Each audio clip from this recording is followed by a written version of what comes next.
성경은 전도서 5장 1절입니다.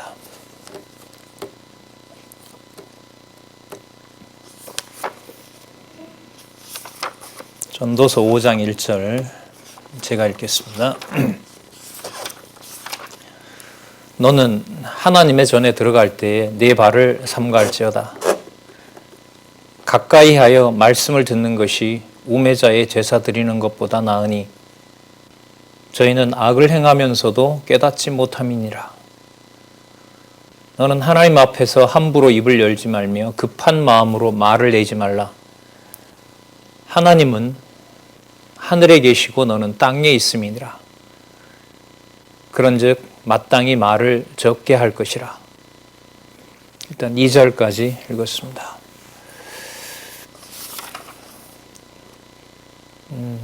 성경을 한 구절 더 보겠습니다. 전도서 5절 보겠습니다. 전도서 3장 14절입니다.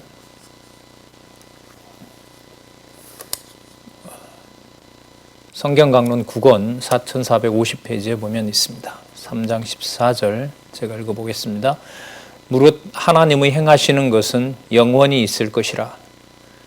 더할 수도 없고 덜할 수도 없나니 하나님이 이같이 행함은 사람으로 그 앞에 경외하게 하려 하심인 줄을 내가 알았도다. 요절입니다.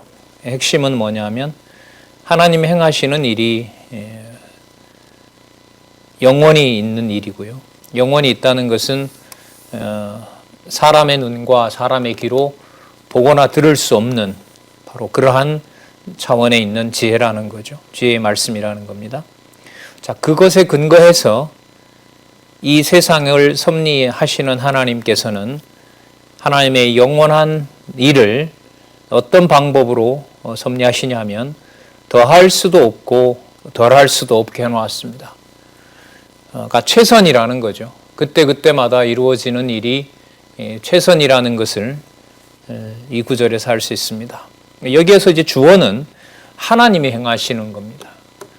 여호와 하나님을 배제하면 이것은 이제 허무주의가 되는 거죠. 그때그때마다 주어지는 대로 인생을 살게 된다, 그런 의미인데 성경은 절대로 그렇지 않습니다.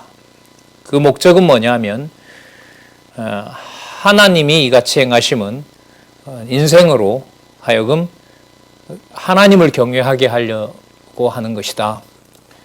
그러니까 하나님을 깨닫게 한다는 거죠.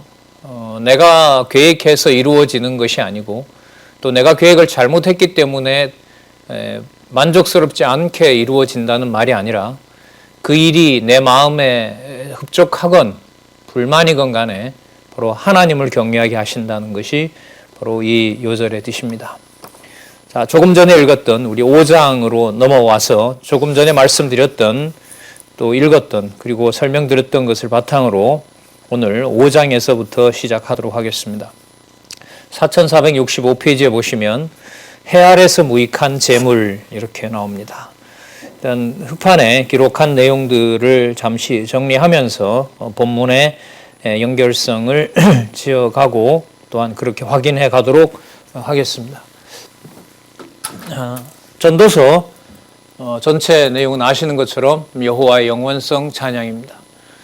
4장이니까요. 1장, 2장, 3장이 있었던 거죠. 그리고 1장 그 전능성이었고 2장이 신실성, 3장이 여호와의 주권성, 지금 4장이 여호와의 영원성 이렇게 됩니다.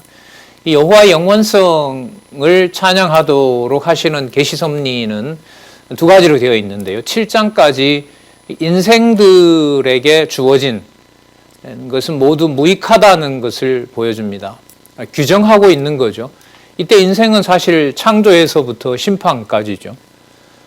그 모든 것들이 바로 무익하다라고 규정을 하십니다.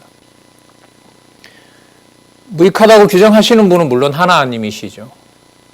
하나님께서 지어놓은 만물에 대해서 특히 인생들의 일에 대해서 무익하다고 하시는 거죠. 질문이 생기죠. 이렇게 되면 그 무익한 것을 뭐하러 저렇게 지어 놓으셨느냐 이렇게 질문이 생깁니다.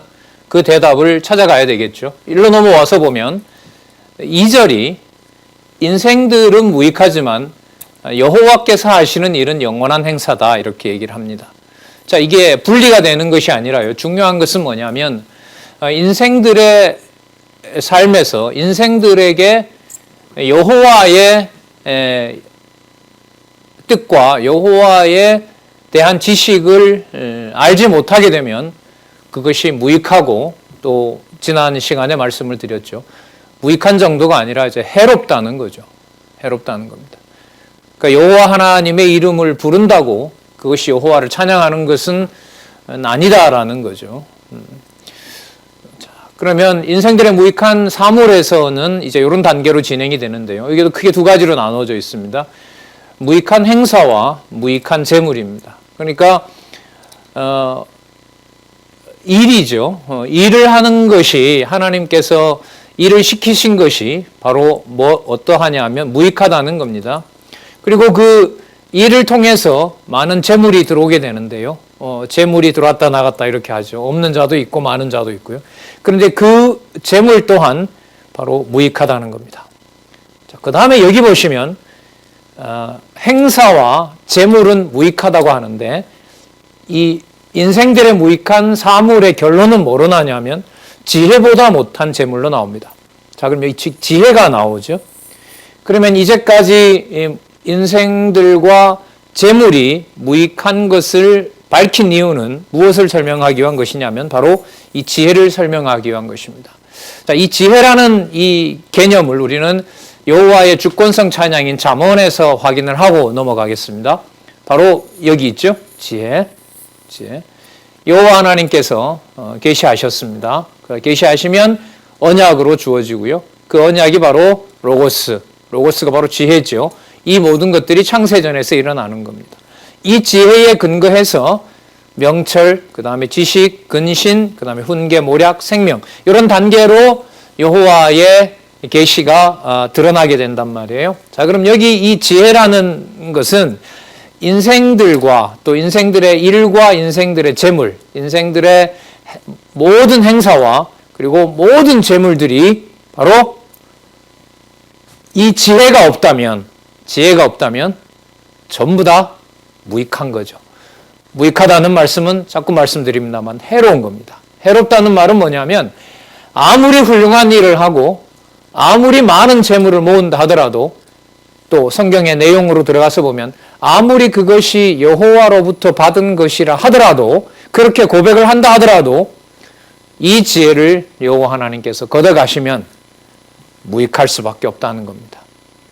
그러니까 이것은 인생의 어떤 허무함보다는 좀 고민과 좀 심각한 상황으로 가는 거죠. 일을 열심히 하고 아무리 많은 재물을 모은다 하더라도 그것이 여호와를 경외한다고 말을 아무리 하더라도 그것이 동시에 여호와를 경외하는 지혜가 될 수 없다는 엄중한 내용을 살펴볼 수가 있는 겁니다. 자, 그럼 여기서 끝난다면 그야말로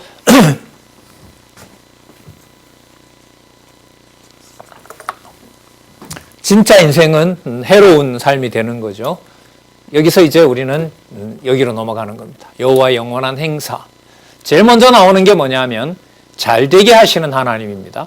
자, 그럼 여기 보시면 일도 그렇고 재물도 그렇고 그 모든 것들이 잘되게 한다는 겁니다. 그럼 잘되게 한다는 것이 앞부분에 이미 무익하다고 했는데 인생들의 기준에서 잘되게 한다는 말은 아닙니다. 답이 그 다음에 나옵니다.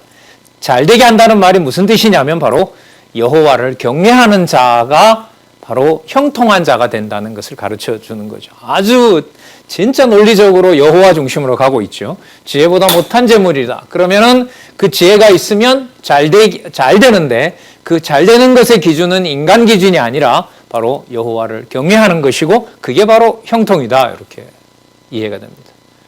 그 형통함을 지혜로운 자의 유일한 유익인 거죠. 어디 다른데 뭐가 있는 것이 아니라 다른 모든 것들은 이미 여기서 무익하다고 했으니까요. 그 지혜로운 자의 유익을 그러면 어떻게 보장할 수 있느냐? 이제 또 질문이 생기는 거예요. 이게 무익한 건지 잘 되는 일인지 인생이 어떻게 하느냐? 모른다는 겁니다. 이 모른다는 말씀이 8장에서부터 12장까지 꽤 여러 번 나옵니다. 이게 초점을 맞추셔야 됩니다. 그러니까 모른다는 것이 우리가 볼 때는 부정적이다라고 얘기를 하는데 인생들에게 모르게 하신 것이 부정적인 게 아닙니다. 왜 부정적인 것이 아니냐? 여기로 넘어갑니다. 여호와께서 하나님께서 바로 어떤 분이시냐 하면 심판하시는 분입니다. 그럼 이때 심판은 우선 무익한지 잘 되는 일인 건지, 그래서 여호와를 경외하는 것인지, 그러니까 인생의 욕심에 취해서 살아가게 하시는 건지, 여호와를 경외하는 것인지, 그 지혜로운 자의 구분을 여호와께서 선악간 심판해 주신다는 겁니다. 자, 기왕 이 부분하고 연결을 시키겠습니다. 그러면 잠언하고 연결이 되는 겁니다. 조금 전에 1장에서부터 7장을 설명할 때, 자, 명철 부분부터가 이제 이 지상에 해당하는 부분이잖아요. 자, 그러면 이 지상에 해당하는 명철, 지식, 근신, 훈계, 모략, 생명, 이 모든 것들이 영원하신 하나님의 지혜와 그 말씀과 그 여호와의 언약, 여호와의 뜻, 이 부분을 배제하면 모든 것들이 바로 해로운 것이 되는 겁니다. 좀 더 엄격하게 말씀을 드리면 여호와께서 지혜를 주시고 그 다음에 명철을 주셔야 여호와를 아는 지식이 가능하고, 그 여호와를 아는 지식으로 자기 기준의 말을 하는 것이 아니라 여호와 기준에 훈계를 하게 되고 거기서 모략을 얻게 되고, 여호와께서 창세전에 정해 놓으신 생명을 유지함으로써 내가 잘 먹고 잘 사는 것이 아니라 어디로 간다? 여호와의 경외로 가는 겁니다. 그럼 여호와의 경외로 간다는 것은 바로 여호와께서 살아계신 증거가 된다는 거죠. 그러니까 이 단계마다, 특히 이제 여기서부터 지혜와 명철과 지식과 근신과 훈계와 모략과 생명, 단계마다 여호와 하나님께서 뭐하게 하셨다? 모르게 해놓으셨다. 이게 여러분 전도서에 나타난 엄격함이라는 겁니다. 그러니까 여호와께서 지혜를 주셨지만 명철을 주지 않으면은 이 지상에 나타난 하나님의 섭리를 알 수가 없는 겁니다. 다르게 말하면 아무리 이 지상에 대한 지식이, 인생에 대한 지식이 풍부하더라도 하나님의 지식으로 충만하지 않으면 아무것도 아닌 겁니다. 이게 바로 이 내용이라고 보시면 됩니다. 또 이렇게 말씀드릴 수 있습니다. 아무리 훌륭한 지식을 많이 가지고 있다 하더라도 그것이 여호와로부터 온 명철이 아니라면 전부 무익해지는 겁니다. 똑같은 논리입니다. 지식을 받아서 아무리 하나님에 관한 지식을 많이 알고 있다 하더라도 자기 욕심에다 던져버리게 되면 뭐가 이루어지지 않습니까? 근신할 수가 없어요. 그러면 무슨 일이 돼요? 아무리 많은 지식을 가진 것도 뭐가 돼버린다? 무익한 것이 되는 겁니다. 자, 계속 여기와 여기를 연결시키고 있습니다. 마찬가지입니다. 내가 여호와의 지식의 바탕을 둔 근신을 한다 하더라도 내 혼자만 머릿속에 계속 맴돌게 되면 아무런 효력이 없는 겁니다. 무익한 거죠. 그래서 올바른 훈계로 나가도록 여호와께서 인도해 주셔야 됩니다. 자, 지식을 배웠으니까 너가 그 다음은 알아서 해라. 이게 이제 일반적인 지식 전달 방법이죠. 그러나 성경은 그렇지 않습니다. 근신했다 하더라도 그냥 혼자 근신하게만 하게 되면, 그리고 기록된 하나님의 말씀을 제대로 전하지 않게 하면 그것도 헛된 일인 겁니다. 자, 훈계를 받고 그 다음에 내가 알아서 하느냐? 아닙니다. 순간순간마다 하나님께서 모략을 주셔야 돼요. 그래서 아무리 지식이 많고 하나님 앞에서 바른 행동을 하는 것처럼 보이고 하나님 앞에서 바른 말을 하는 것처럼 보여도 그 모든 것을 하나님이 순간 거둬가 버리면 전부 무익한 일이 된다는 겁니다. 마찬가지입니다. 모략을 통해서 우리 모두가 지혜로운 자가 되고 여호와에 대한 지식이 충만한다 하더라도 남아있는 우리의 생의 마지막까지 그 생명을 보호하시는 분은 바로 누구냐면 여호와시라는 겁니다. 그래서 이 단계를 제가 오늘 적어놓은 이유가 단계를 강조하기 위한 것입니다. 어느 부분까지 하나님이 하시고 어느 부분까지는 인생들이 하는 것이다. 아닙니다. 인생들이 하게 되면 전도서는 처음에 1장에서부터 7장까지 그 모든 것을 뭐라고 규정하고 있느냐? 무익하다 이러는 겁니다. 그 기독교 어떤 윤리학 를 생각을 해본다면 상당히 이제 엄격한 논리로 되어 있는 거죠. 그 진리의 말씀을 제대로 전달하는 것이야말로 하나님의 선과 악을 제대로 구분하는 바로 지혜를 그야말로 성령께서 주셔야 가능한 겁니다. 그게 여러분 이겁니다. 여호와 영원한 행사는 주신다는 것이고요. 주신다는 것이고 반드시 내가 줘야만 가능하고 준 것이 제대로 준 것인지 아닌지는 내가 어떻게 한다? 반드시 심판한다는 겁니다.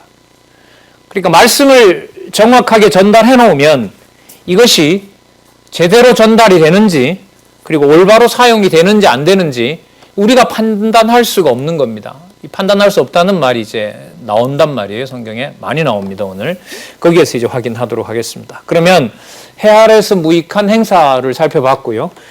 4465페이지에서부터 해 아래에서 무익한 재물을 한번 보도록 하겠습니다. 자, 무익한 재물의 첫 번째 내용은 재물이 무익한 이유를 조금 전에 우리 읽었던 하나님의 성전에 들어가는 것하고 연관을 시킵니다. 지금 여기 보면 근신 문제가 나오는데요. 지난번에 여호와의 주권성 찬양으로 보면 근신이 여기에 있죠.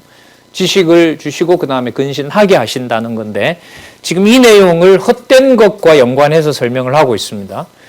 이것도 사실 그렇게 평이한 내용은 아니죠. 왜냐하면 이스라엘 백성들이 재물을 모은다는 것은 결국 그 여호와 하나님 앞에 제사를 드리는 게 가장 중요한 목적이잖아요. 가장 좋은 것으로 그리고 그 정한 절기마다 제사장에게 갖다 주고 그걸 통하여 여호와를 찬양하는 일인데 가장 소중한 일입니다. 그런데 여기에서 그것도 헛되다고 말합니다. 왜냐하면 자 본문 보도록 하겠습니다. 너는 하나님의 전에 들어갈 때에 내 발을 삼가할지어다. 그러니까 함부로 들어가지 말라는 거죠. 왜냐하면 가까이 하여 말씀을 듣는 것이 우매자의 제사 드리는 것보다 낫다라고 얘기를 합니다. 그러니까 하나님의 말씀을 순종하는 마음으로 온 것이냐 아니면 그냥 관습대로 남들이 제사를 지내니까 나도 하나님한테 예물을 드리는 것으로 왔느냐 그걸 지금 구분하고 있습니다. 저희는 악을 행하면서도 깨닫지 못함이니라. 참 심각한 거죠. 이런 것은 진짜 여호와께서 주지 않으면 악이 되는 겁니다. 자, 자기 스스로는 내가 근신해야지라는 건데 지금 본문에 있는 대로 이게 바로 뭐가 된다면 악이 된다면 이것은 드리지 않는 것보다 못한 것이 됩니다. 2절에 보시면요. 너는 하나님 앞에서 함부로 입을 열지 말며 급한 마음으로 말을 내지 말라. 그러니까 빨리빨리 제사 지내라든지 왜 빨리 안 하느냐라든지 왜 제사장이 그 모양이냐라든지 그 모든 것을 지금 경계하고 있는 겁니다.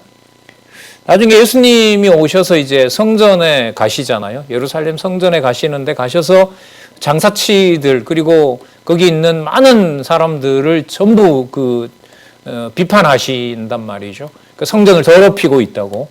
그러나 자기네들이 볼 때는 유월절 행사를 위해서 너무나 당연한 일을 하고 있는 겁니다. 너무나 당연한 일을 예수님께서는 강도의 소굴로 만들지 말라라고 얘기를 하고 계신 거죠. 이 말씀하고도 관계가 됩니다. 넌 하나님 앞에서 함부로 입을 열지 말며 급한 마음으로 말을 내지 말라. 자, 왜냐하면 하나님은 하늘에 계시고 너는 땅에 있음이니라. 그렇기 때문에 마땅히 말을 적게 할 것이니라. 하늘에 계시고 땅에 있다는 말은요. 하늘은 바로 말씀의 출처인 거죠. 여기 도표가 나오네요. 이걸 보시면 돼요. 말씀. 자, 로고스가 말씀이잖아요. 여기에 속한 거예요.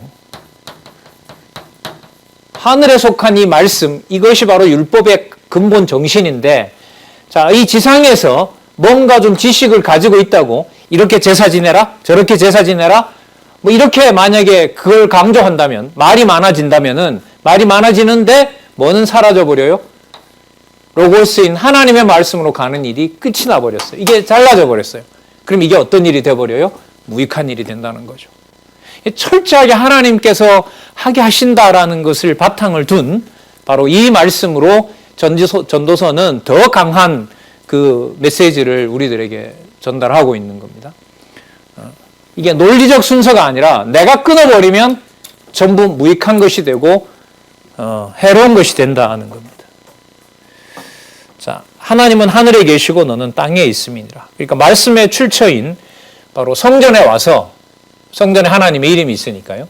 성전에 와서 모세를 통하여 준 율법이 모두 하늘에 속한 하나님을 경외케 하는 것인데, 그것이 자기 좋은 대로 자기네들의 즐거움을 더하는 바로 그런 제사로 흘러간다면 그것은 하나님 앞에서 악한 것이다.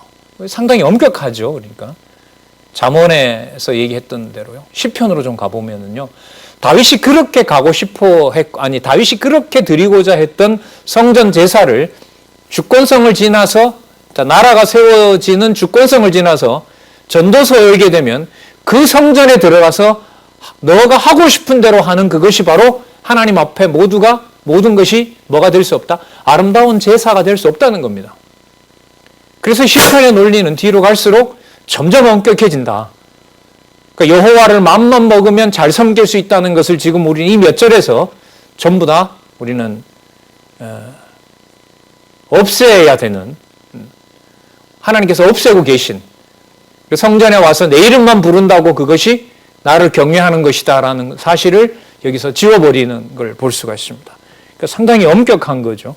그 재물을 모아서 하나님한테 가져가야지 했는데, 하나님한테 가져왔는데 나 그거 안 받는다. 그거 더러운 거다. 말라기 가면 이런 내용들이 사실 나오잖아요. 그리스도 오시기 전에.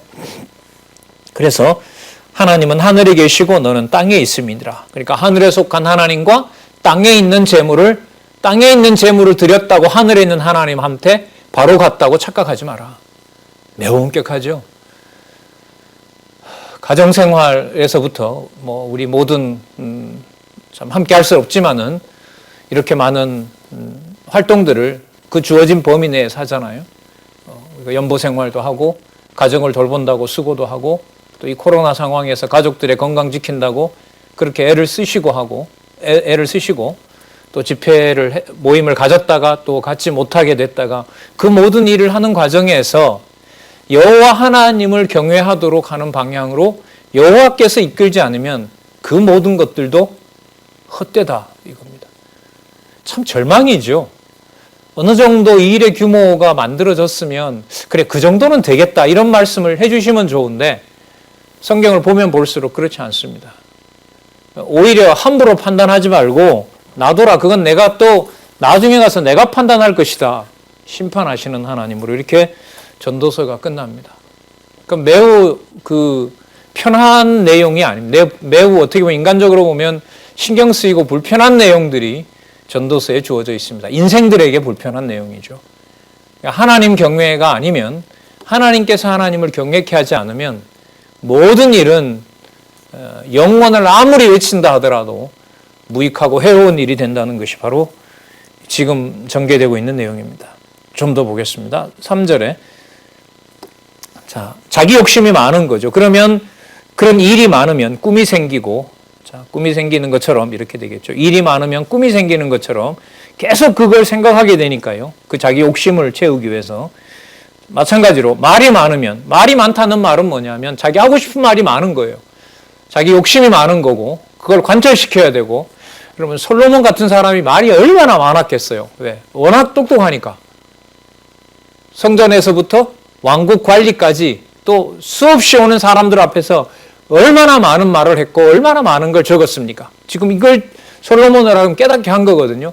그 모든 것에서 여호와를 경외하는 걸 빼버리면 그거 헛된 것이고 무익한 것이다 라는 겁니다. 그러면 중심을 보이는 현상 세계에 말하고 듣는 것이 아니라 본래 있었던 여호와 하나님의 경외와 직결된 바로 창세전 여호와 하나님의 영원한 뜻, 바로 여기에 초점을 맞추고 이걸 여호와의 영원성 찬양으로 소개하고 있는 것이 전도서라고 보시면 됩니다. 일이 많으면 꿈이 생기고 말이 많으면 우매자의 소리가 나타나느니라. 그럼 그렇다고 말을 하지 말라, 말을 하라 지금 이런 차원이 아닙니다. 주어를 하나님께서라고 놓으면 하나님께서 주신 말씀이 아니면 어떤 좋은 말이라 하더라도 그건 정당화될 수 없고요. 또 아무리 사소한 말 한마디를 하더라도 하나님께서 주신 지혜라면 그것은 바로 하나님의 영원성을 찬양하는 바로 찬양이 된다는 거죠. 그러면서 하시는 말씀이 4절에 하지만 넣겠습니다. 하지만 오직 내가 하나님께 서원하였거든 갚기를 더디게 말라. 하나님은 우매자를 기뻐하지 아니하시나니 서원한 것을 갚으라. 여러분 앞부분에 보면 말을 함부로 하지 말라. 말을 함부로 하다 보면 우매자가 된다라고 하잖아요. 자, 그런데 여기서 하나님께서 지금 이 솔로몬을 통해서 기록한 내용에 보면 그런데 이렇게 됩니다. 그런데 하나님께서 하나님께만 서원한 내용이 있으면 그것은 갚도록 해라. 자, 5절에 보면 서원하고 갚지 아니하는 것보다 서원하지 아니하는 것이 나으니 내 입으로 내 육체를 범죄케 말라. 사자 앞에서, 사신이겠죠. 하나님이 보내신 사자. 지금 이 경우로 보면 하나님의 말씀을 가르쳐주는 자들은 보통 제사장이겠죠. 성전에서는. 자, 그렇게 이해를 하시면 되고요. 그러니까 제사장들이라든지 또 하나님의 말씀을 전해주는 자들 앞에서 내가 서원한 것이 실수라고 말하지 말라. 어찌 하나님으로 내 말소리를 진노하사 내 손으로 한 것을 멸하게 하시랴. 자, 이렇게 되는 겁니다. 말을 삼가하라고 했으니까 내가 맹세한 것도 그럼 하지 말아야 되겠네. 그런 아주 그 사악한 마음을 갖는 것에 대해서도 경계하게 하는 겁니다. 이렇게 되는 거예요. 하나님께서 잡아주지 않으면 그게 뭐가 돼요? 무익하고 해로운 말이 되는 것이고요. 하나님께서 하나님 앞에서 한 서원을 하나님께 바치도록 하나님께서 잡아주시면 하나님 앞에서 그게 뭐가 되는 거죠? 서원이 된다는 겁니다. 그러니까 인생이 마음 먹는다고 할 수도 없어요. 그리고 포기한다고도 하나님을 섬기지 않게 되는 것도 아니에요. 그러니까 하나님께서 주신 것이 아니라면 어떤 여호와를 섬기는 말이라 하더라도 찬양이라 하더라도 무익한 것이 되고요. 여호와께서 주신 맹세라면은 그 맹세는 주저없이 남 돌아보지 말고 남이 하니까 따라하지 말고 하나님 앞에서 정한 절기대로 그대로 드리라고 하는 얘기입니다. 그러니까 이 모든 걸 누가 걸러내시느냐? 하나님이 걸러내세요. 근데 이 얘기가 어렵지 않으려면 무엇을 생각하면 되냐면 바로 여기 우리가 주권성을 배우면서 이 단계를 바탕에 두면 돼요. 하나님께서 명철도 주시고 그때그때마다 지식도 주시고 말을 어떻게 해요? 삼가하게도 하고 말을 하게도 하고 모략도 생기게 하는 거예요. 그러면 내가 하나님 앞에 한 맹세가 내 욕심을 실현하려는 것인지 하나님 앞에서 하나님을 기쁘게 하는 그 서원을 실천하는 것이 될런지 그 모든 것을 누가? 하나님께서 해 가신다는 겁니다. 자, 그러면서 7절에 보면 꿈이 많으면 헛된 것이 많고 말이 많아도 그러하니 오직 너는 하나님을 경외할지니라. 하나님 경외로 나오는 겁니다. 그럼 이렇게 되는 거겠죠. 꿈이 많으면 이 말은 뭐냐면 하나님께 서원한 것은 제쳐두고 하나님께 서원한 것은 제쳐두고 꿈이 많다는 말은 뭐예요? 자기 하고 싶은 일이 많은 거예요. 그러니까 이 미묘한 부분을 한번 따져보도록 하겠습니다. 행위로 보면 하나님한테 뭐 하러 왔냐면 하나님의 맹세를 실천하러 왔어요. 그런데 머릿속에 생각하는 것은 잠 못 이룰 정도로 무슨 생각으로 꽉 차 있어요? 자기의 욕심을 채우려고 하는 것으로 꽉 차 있어요. 그럼 이것은 보는 행동으로 보면 하나님을 경외하는 것처럼 보이지만 그 속에서 일어나는 그 속에 생각하는 것을 보면 꿈이 많으면서 꿈이 많다는 말은 자기가 하고 싶은 일이 많은 거죠. 그러니까 말로는 하나님의 앞에서 한 맹세를 지키겠다고 하지만 생각 속에 의도하는 것은 자기의 어떤 일을 도모하려고 한다는 겁니다. 이것은 무엇이 아니냐면 하나님을 경외하는 것이 될 수가 없는 겁니다. 그럼 이것을 우리가 마음만 먹으면 할 수 있느냐? 그게 아니라는 겁니다. 아무리 마음 먹어봐라. 그게 뭐다? 무익하다. 굉장히 엄격하죠. 저는 글쎄요, 이런 표현이 좀 제 스스로 이렇게 생각이 많이 드는데, 엄격하다 이런 말씀이 많이 들어요.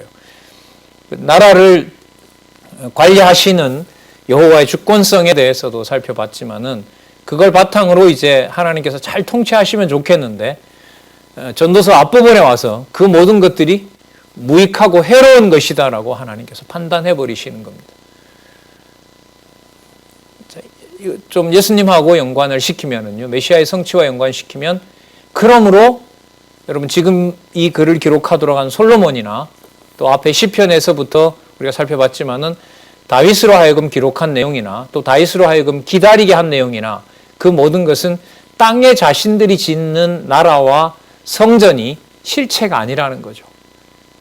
그 인생들에 드리는 그 하나님 앞에서의 맹세를 온전히 실천할 뿐은 그 맹세를 인생들이 성취할 수 없기 때문에, 수행할 수 없기 때문에 바로 반드시 메시아가 오셔야 된다는 사실을 여기서 강하게 소원하고 있고 기도하면서 여호와를 찬양하는 내용이 바로 여호와의 영원성 찬양이다. 이렇게 연결하셔도 됩니다.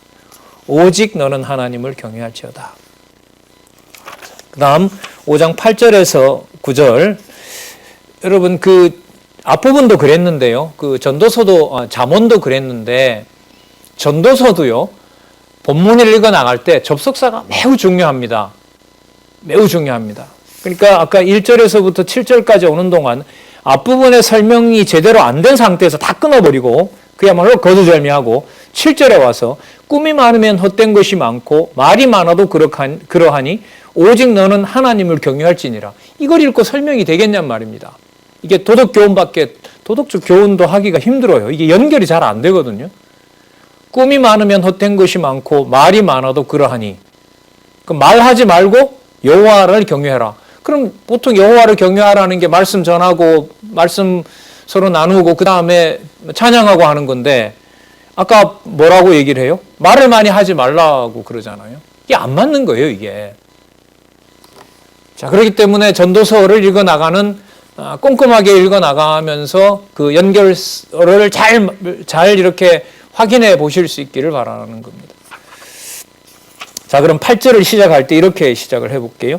여호와만 경외함으로, 왜 아까 7절에 그렇게 나왔으니까. 자, 여호와만 경외함으로 너는 어느 도에서든지 빈민을 학대하는 것과 공의를 박멸하는 것을 볼지라도 그것을 이상히 여기지 말라.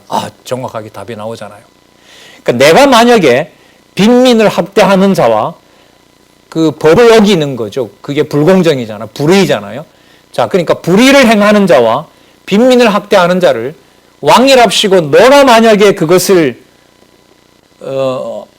해결하려고 한다라면, 자, 앞부분에 있는 개념이 들어오는 겁니다. 그것은 하나님을 경외하는 일이 아니다는 겁니다. 왜? 그 사건을 처리하는 것의 주체가 바로 너 자신이고자 하기 때문에 그렇다는 겁니다. 아무리 그게 하나님의 이름으로 된다 하더라도 결국 그것은 어떤 일이냐? 바로 무익한 행사이고, 아까 우리 성전에서부터 시작했죠. 바로 그것이 무익한 재물로 연결이 된다는 겁니다. 진짜 엄격하죠. 자, 왜냐하면 높은 자보다 더 높은 자가 감찰하고 그들보다 더 높은 자들이 있기 때문에 그렇다. 그러니까 하나님께서 다 보고 계신 일이고, 하나님이 모르는 바가 아니라 빈민을 학대하는 일도 생기고 공의가 땅에 떨어지는 일도 생기는 건데, 거기에서 목적은 바로 뭐냐 하면 저런 게 왜 일어나느냐가 아니라 앞부분에 7절에 있었던 오직 하나님만 경외하라. 이게 바로 목적이 되는 겁니다. 아까 요 절도 우리 읽었잖아요. 빈민을 학대하고 공의를 박멸하는 게 더할 수도 없고 덜할 수 없는 일입니다. 왜 그 일이 일어났느냐? 요 절에도 나왔었죠. 3장 14절에 여호와를 하나님을 경외케 하려 함이니라. 그럼 그게 선인지 악인지 그래도 보여주셔야 되지 않습니까? 그럼 보여주지. 그게 여러분 전도서 끝부분에 나오는 내가 심판을 단행한다. 과정에서 보면 너 속이 터지는 것처럼 보일는지 몰라도 내가 다 알고 있는 일이다. 왜 그런 과정에 그렇게 해놓았느냐? 왕이 선과 악을 정하고 왕이 선과 악을 마지막으로 심판하는 것이 아니라 그걸 하나님이 하시기 때문에 그렇다. 그러면 여러분 잠언에 나타난 여호와의 주권성을 진짜로 정말로 실천하고 또 그걸 성취해 주시는 일은 누가 하셔야만 된다는 걸까요? 그럴까요? 바로 여호와께서 해주셔야만 된다는 겁니다. 그것이 바로 여호와의 영원성 찬양입니다. 자, 9절 볼까요?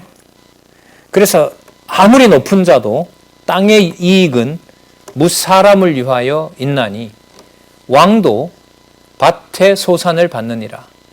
이게 무슨 뜻이냐면요. 자, 아까 그 높은 자가 있다고 얘기를 했잖아요. 그리고 더 높은 자가 있기 때문에 왕이 백성들에게 땅을 나눠주니까 백성들만 왕의 것을 받아먹는 것처럼 생각하는데 그게 아니라 왕들도 그 왕보다 더 높은 하나님께서 주신 것이다. 그러니까 하나님을 경외하라. 이게 이제 연결이 되는 거잖아요. 그러니까 르호보암의 경우로 보면 너는 네 한 지파보다 유다 한 지파보다가 11지파를 갖는 것이 더 좋아 보일는지 몰라도 그 땅의 규모를 정하는 것을 내가 정한 것이다. 그걸 불공평한 것이라고 떠들지 말고 내가 준 소산 그것만 먹고 그것만 가지고 여호와를 잘 섬기고 여호와의 성전에다가 성전에 와서 여호와를 예배하라는 겁니다. 너 생각이야. 11지파에 있는 세금을 더 많이 거두어서 여호와를 섬기면 더 좋을 것이라고 생각하는지 몰라도 그것은 헛된 일이다. 악을 드러내는 것도 너가 통치자가 아니라는 것을 드러내려고 하는 것이고 나만 경외하도록 하는 것이기 때문에 주어진 그 일에 대해서 하나님이 주신 분복의 경계선을 이해하고 그것을 만족하고 여호와만 찬양하도록 해라. 이게 바로 전도서가 지금 흘러가고 있는 방향입니다. 5장 10절에서부터 12절에 보면 은과 풍부를 사랑하는 자는 만족이 없어서 헛되다라고 얘기를 합니다. 자, 그러면 은을 사랑하는 자는 앞에다가 앞부분하고 연관시켜 볼게요. 여호와를 경외하지 않으면서 은을 사랑하는 자는 이렇게 보면 됩니다. 그러면 이렇게 자 읽어볼까요? 은을 사랑하는 자는 은으로 만족함이 없고 풍부를 사랑하는 자는 소득으로 만족함이 없나니 이것도 헛된 일이다. 왜냐하면 자기가 욕심을 낸다고 은이 많이 들어오는 것도 아니고 자기가 풍족하다고 해서 그게 자기 것이 아닌 건데 그래 하나님을 잊어버리는 건데 이게 얼마나 또 뭐예요? 헛된 일이냐는 거예요. 그 잠언 31장에 나왔나요? 부하게도 마시고 가난하게 마시라는 말씀이 나오잖아요. 너무나 부하면 은이 너무 많으면 하나님을 잊어요. 근데 왕이랍시고 앉아 있는데 은조각 몇 개밖에 없어요. 이게 무슨 왕이냐라고 해요. 아니다는 겁니다. 하나님이 그만큼 준 거라는 거예요. 자, 그래서 10절. 그래서 하나님이 없이 은을 사랑하는 자, 또 풍부를 사랑하는 자는 소득으로 만족함이 없나니 그것도 헛되다라고 얘기를 합니다. 자, 그런데 제가 그런데라고 했죠. 노동자는 먹는 것이 많든지 적든지 잠을 달게 잔다. 왜? 노동자는 그걸 자기 소유로 생각 안 하거든요. 그때 그만큼 준 것으로 먹고 쉬고 그 다음 달 또 일하면 되니까. 그러니까 이런 면에서 보면 누가 더 낫다는 거죠? 왕보다가 근로자가 노동자가 더 낫다는 거죠. 재물을 많이 가진 자보다 그것을 받아서 여기도 전제가 돼야겠죠. 하나님께서 요만큼 주셨다는 것이 믿어지면 거기서 평안함을 누릴 수 있게 되고 자, 그 다음에 보면 배부름으로 자지 못하는 부자보다 훨씬 나은 자다 이렇게 이해를 할 수가 있습니다. 자, 부자는 배부름으로 자지 못하느니라 나옵니다. 그 다음에 13절에 가보면은요. 그리고 그냥 이렇게 편안하게 이제 연결할게요. 내가 해 아래서 큰 패단되는 것을 보았나니 그 큰 패단이라는 말은 자기 기준에 안 맞다는 거예요. 그러나 누구를 경외하는 일인 것은 분명하다. 하나님을 경외하는 일은 분명하다. 이런 의미겠죠.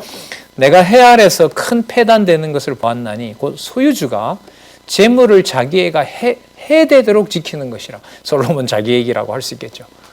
하나님이 주신 부를 너무 누리다가 결국 우상까지 예루살렘 성전 맞은편에 세우는 바로 그 무서운 범죄를 하게 되잖아요. 그 소유주가 재물을 자기에게 해되도록 지키는 것이라.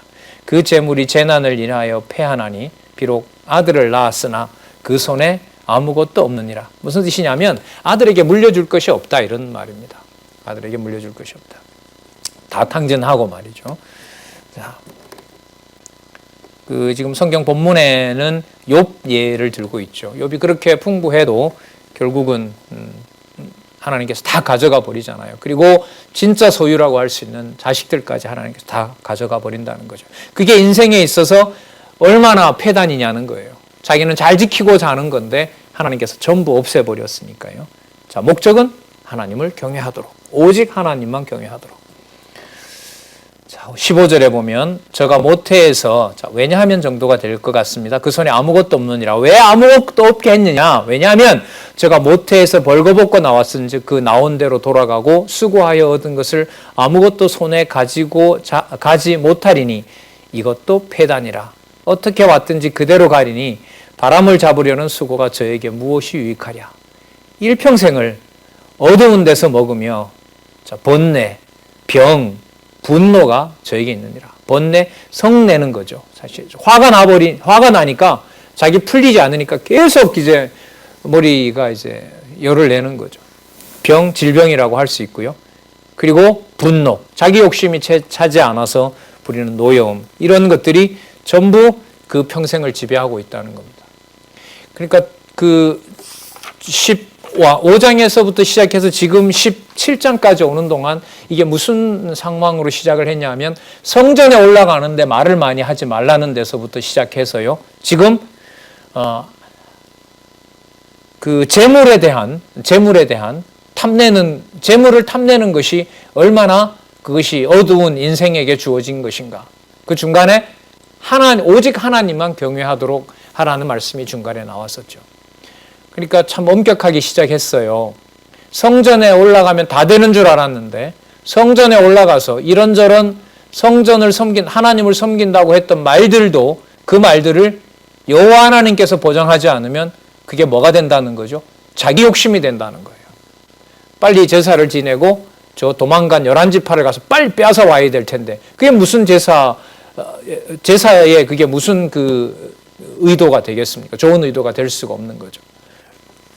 그래서 이게 재물과 연관이 되는 겁니다. 그러니까 재물이 먼저 앞서게 되면 여호와를 섬기는 것도 전부 뭐가 돼요?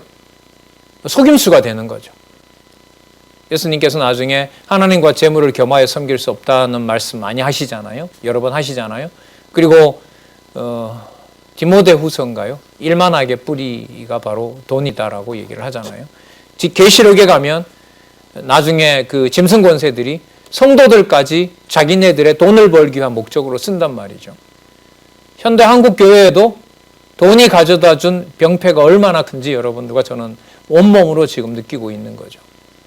자, 이런 경우로 본다면은 하나님의 영원성 찬양과 관련된 전도서 말씀은 현재 우리 사회, 우리 교회, 또 가정교회를 비롯한 세계의 주목을 받고 있는 진짜 몇 안 되는 풍요로운 국가, 그 국가 속에 처한 우리에게 아주 중요한 경고의 메시지가 된다고 생각을 합니다. 이것을 만약 여호와께서 이대로 버려두고 성경 공부하는 것마저도 그냥 형식으로 흘러가 버리게 한다? 전도서 내용을 알고 있는 한은 참 끔찍합니다. 그 사실이 분명히 믿어진다면 더 이상 그런 삶을 살아야 되는가까지 고민할 정도의 삶으로 갈 것 같습니다. 신중하게, 분량은 많지 않지만은 전도서를 이번 교회에 깊이 이해하실 수 있는 교회가 됐으면 진짜 좋겠습니다. 자, 4473페이지 밑에서부터 세 번째 줄 여호와 경외와 관련해서요. 이 정리는 한번 보고 넘어가겠습니다. 그리고 창세전에 여호와 하나님께서 작정하신 영원한 뜻에 의한 하나님의 영원한 행사를 역설적으로 강조하여 노래한 것이다라고 얘기하죠. 그러니까 성전에 올라가는 것도, 성전에 올라가서 많은 말을 하는 것도 그것이 해로운 일이다, 무익한 일이다라고 하는 것이 역으로 하나님의 정하신 뜻, 바로 저것이 얼마나 중요한 것인가를 깨닫는 것을 역설적으로 보여주고 있다는 것입니다.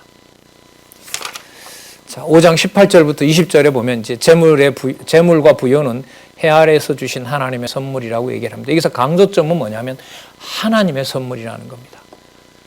그 재물과 부요의 많고 적음은 하나님의 선물로 봐야지, 하나님이 주어가 되어야지, 그렇지 않으면 내 욕심이 점령하게 되면, 내 욕심에서 적고 많음을 따지게 되면 거기서 하나님을 경외할 수가 없는 겁니다.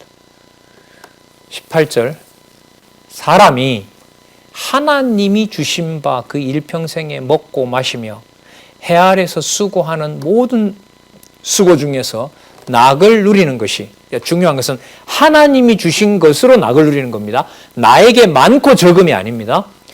낙을 누리는 것이 선하고 아름다움을 내가 보았노니 이것이 그의 분복이라. 그러니까 하나님께서 주신 복이라는 거죠.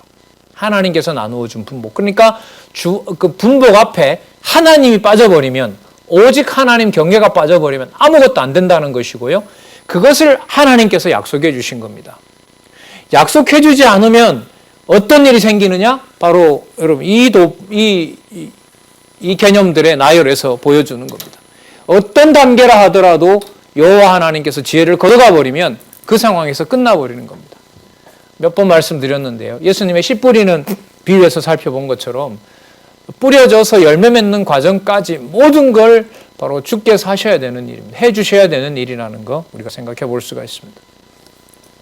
19절, 어떤 사람에게든지, 모든 사람에게겠죠, 하나님이, 주어가 중요합니다. 하나님이 재물과 부요를 주사 능히 누리게 하시며 분복을 받아 즐거워함으로 즐거워하게 하신 것은 하나님의 선물이라. 여러분, 요 단락에서 지금 하나님이라는 개념이 지금 3번 나왔고요. 그 다음 또 나오죠. 20절에. 그래서 저는 그 생명의 날을 깊이 관념치 아니하리니 이는 하나님이 저희 마음에 기뻐하는 것으로 응하심이라. 저 번역이 좀 이상한데요. 자, 바로 잡도록 하겠습니다. 4475페이지의 내용을 참조해서 제가 다시 한번 읽어보도록 하겠습니다. 19절 끝에 하나님의 선물이라고 나왔고요. 자, 20절에 보면, 자, 그래서 이렇게 접속사를 넣으시고요. 저는, 그러니까 하나님께서 주신 선물인데, 저는 그 생명의 날을 깊이 기억하지 않게 되면 이렇게 되는 겁니다. 그러니까 하나님 주신 선물이다. 자, 그래서보다 그런 데가 낫겠습니다. 하나님의 선물이다. 그런데 저는, 인생은 그 생명의 날을, 그러니까 하나님이 주셔서 그 분복으로 생명이 유지된다는 말을 관념치 아니한다는 말은 기억하지 않는다, 상기하지 않는다, 이런 말입니다. 그러니까 어떻게 되면 그렇게 되죠? 자기가 준 것이 너무 많아서 거기에 취하게 되면, 반대로 너무 적게 보여서 불평과 불만과 번뇌가 휩싸이게 되면 그 생명의 날을 연장해 가시는 누구에 대한 마음은 사라져요? 하나님에 대한 마음은 사라지는 겁니다. 그런데 그것을 누가 하시느냐? 그 물질에 취하게 해서 하나님을 생각할 수 없도록 누가 그렇게 하시느냐? 그게 바로 이는 하나님이 저희 마음에 기뻐하는 것으로 응하심이라. 다르게 다시 번역할까요? 하나님이 저희 마음에 기뻐하는 것에 빠지게 했기 때문에 그렇다. 재물의 많은 것 속으로 던져놨기 때문에 생명의 날을 연장하는 것이, 자기가 가지고 있는 많은 재물을 누리는 것이 바로 누구를 잊어버리는 일이 된다? 하나님을 잊어버리는 일이 되고 하나님을 경외할 수 없는 일이 된다. 참 심각한 거, 아주 중대한 경고입니다. 자, 그래서 6장 1절로 가서 그래서를 넣어서 볼까요? 자, 그래서